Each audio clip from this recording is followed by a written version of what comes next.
section 13.4, which is finding probabilities of compound events. Compound events combine two or more events using the word and or the word or. So we're going to be looking for an and an or in our probabilities.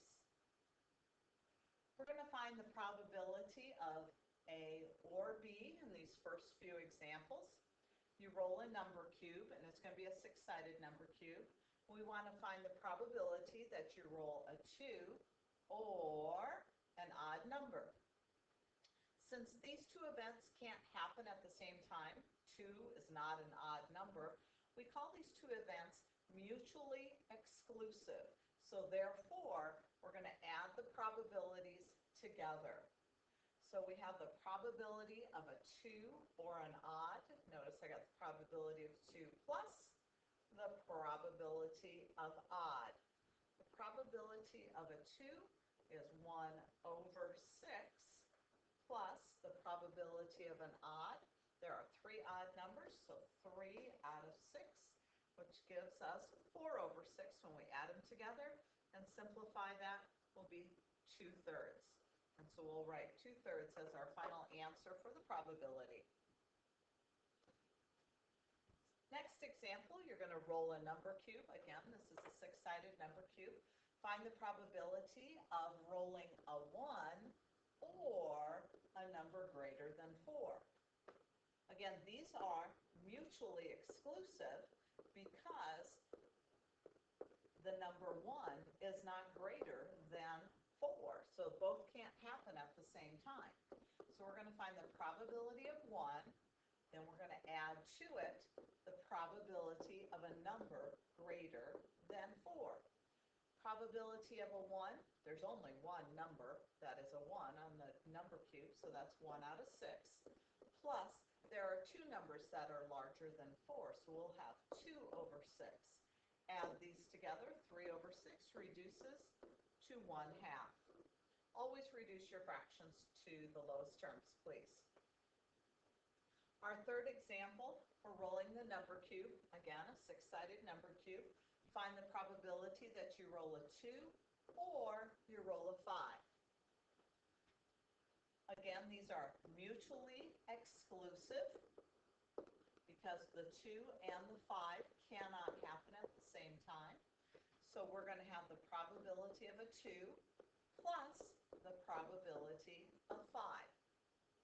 Probability of 2, there is only one of them, plus there is only one 5, so we'll have 1 over 6 plus 1 over 6, which gives us 2 over 6 reduced to lowest terms, will give us 1/3 as our probability. When we have overlapping events, please note that overlapping events are a subset of both. So you'll have to subtract out the probability, so that's not included in there twice. When you look at the probability of rolling an even number or a prime number, we know that the number 2 is both an even number and it's a prime number. So this is where the overlapping comes in.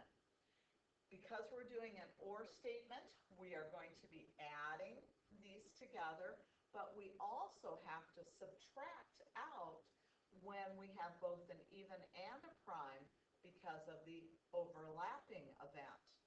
So the probability of an even, there are 3 even numbers out of 6, plus our prime numbers. Well, some students think that 1 is a prime number. It's not. 1 is neither prime nor composite, but 2 is a prime number, 3 is, and so is 5. So we have 3 numbers out of 6 that are prime, but we have to subtract out the one number, the 2, that is going to be both even and prime. So we're going to subtract 1/6 because there's one number that's both even and prime. So that gives us 6/6 minus 1/6, which leaves us with our probability of both an even or a prime is going to be 5/6. Let's do another problem. you're rolling a number cube, you find the probability that you roll a number less than 4 or an odd number. Can both of these happen at the same time? Well, let's see. A number less than 4 is a 1, 2, or a 3, and the 1 and the 3 are both odd numbers. So this is an overlapping problem, and thus we have to subtract out the probability of when it overlaps. So what we're going to do here first is the probability of a number less than 4 plus the probability of an odd minus the probability of both of those happening. So I'm going to use the word and here. Probability of a number less than 4, that's 3 out of the 6, plus the probability of an odd. Well, an odd would be 1, 3, or 5, so there's 3 of those also out of 6, minus the overlapping part, which we determined was these two numbers, 1 and 3, so we're going to subtract 2 6 from that. So we'll have 6 6 minus 2 6, which leaves us with 4 6, and in the end, reduced to lowest terms, always reduced to lowest terms, will be 2/3. Let's do another problem where they're going to be overlapping. We have an odd number enrolling a number cube, so the numbers 1, 3, or 5 are our odd numbers, or a number less than 5. Well, a number less than 5, that's a 1, 2, 3, or a 4. And you look at this, you've got the numbers 1 and 3 are in both subsets. So that is an overlapping problem. So we're going to take the probability of an odd plus the probability of a number less than 5 minus the probability of the odd and the number less than 5. Probability of an odd, we have 3 numbers, so 3 out of 6, plus the probability of a number less than 5, that's 4 over 6, minus the odd and a negative and number less than 5, that was 2 of them, so we're going to subtract 2 over 6, so that becomes 7 6 minus 2 6, which leaves us with 5 6 as the probability of an odd or a number less than 5.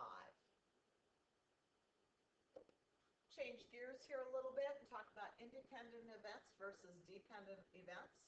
Independent means that we would put the object back in, and the probability of each part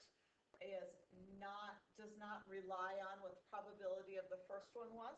Please notice we have the word and we are going to be multiplying our probabilities together. Dependent events, it's like you take a marble out of a bag but don't replace it. So the probability of the second marble coming out is really dependent upon what you got out for the first marble. Again, we have the word and we are going to be multiplying those together. But notice that it has like B given A, knowing that we did not replace the marble back in the bag. So let's find the probability of A and B happening. We have a box that contains 3 blue pens and a box that contains 5 black pens. You choose one pen at random. Do not replace it. This is important here that we're not replacing it. And then we're going to choose a second pen at random. It says, what is the probability that both pens are blue? Well, first of all, is this independent or dependent?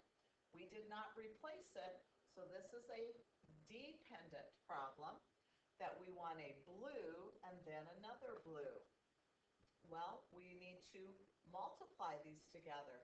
The probability of a blue pen is 3 out of a total of 8 pens, times, if we have a blue the first time, that means there are only 2 blues left. So I have 2 blues left to choose from, but we did not put it back in, so there are only 7 pens also left to choose from. When we multiply these together, we we will have 6 over 56. We need to reduce that to lowest terms, and we could have done that to begin with. This 2 could have canceled into the 8 4 times, so that we were left with 3 over 28 as our final answer for a fraction, 3 over 28.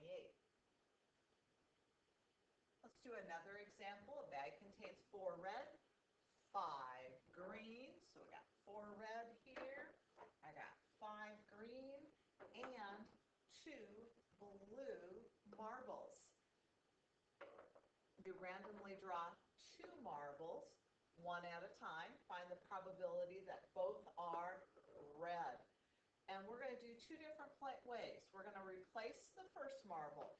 If we replace it, that is independent.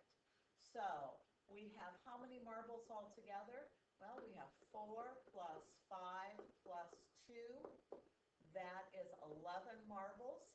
4 of them are red, so we have 4 over 11 times, we want them to be both red, and if I replaced it, I have 4 over 11 as a possibility for my second marble.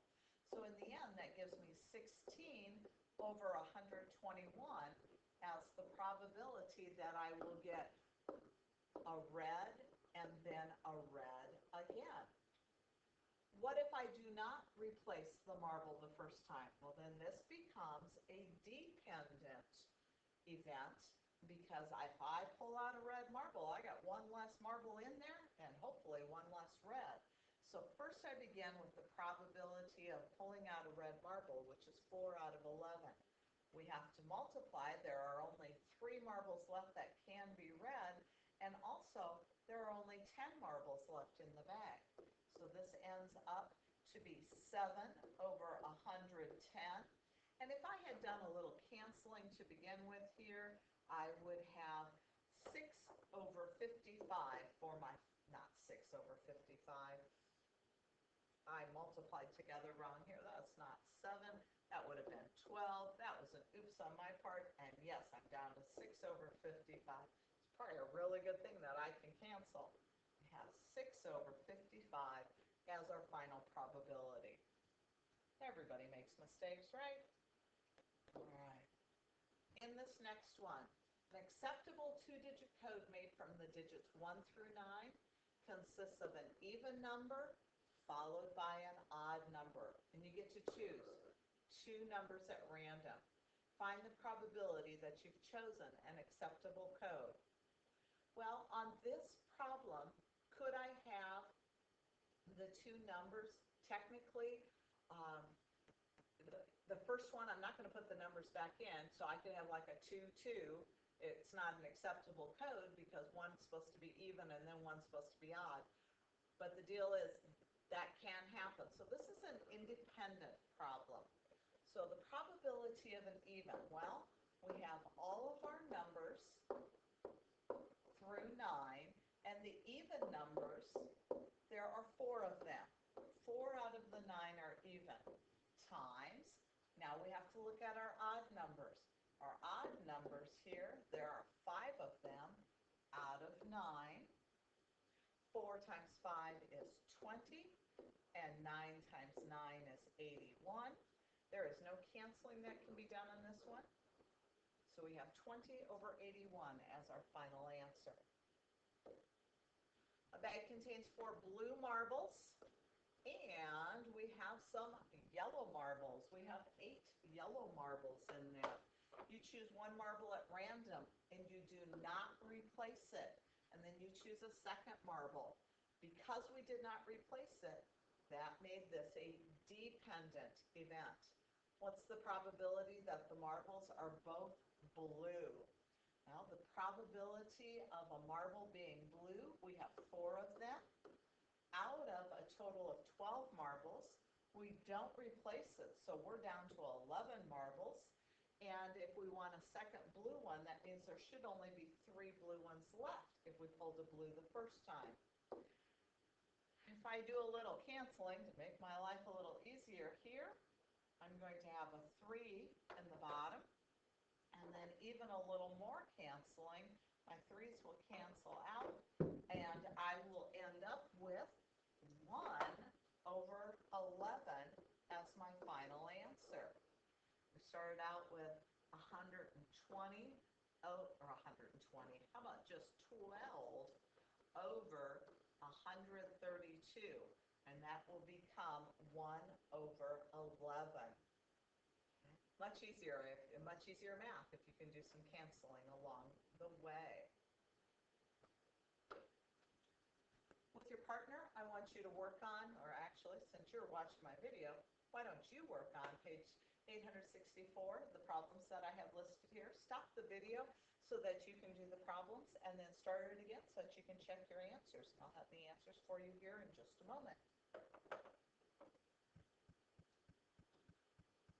Here are the answers to the first problems. You can stop the video so that you can look at them.